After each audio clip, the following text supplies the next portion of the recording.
אליהו עבר אצלנו השתלת שיער לפני 2 והוא לא היה מרוצה מהתוצאה, אז הוא פנה אלינו. אני רוצה שתשמעו ממנו מה יש לו להגיד. ברוך השם, לפני 2 עברתי השתלה אצל דוד. ההשתלה לא כל כך החזיקה גם כי המשיכה נשירת שיער טבעי. נכון, השתלת שיער זה לא טיפול מונע, חייב לשמור על השיער הטבעי שלנו. כמובן שכל בעצם אחריות שהייתה לי, לא שילמתי פה אגורה על כל הסיפור הזה.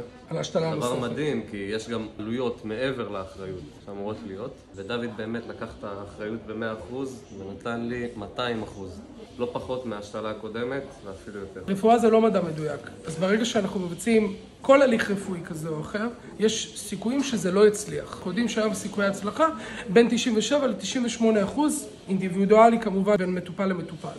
אבל צריך לקחת בחשבון, מתי שאתם עוברים תהליך כזה, אתם רוצים לקבל אחריות. וזה משהו שיכול לקרות נקודה.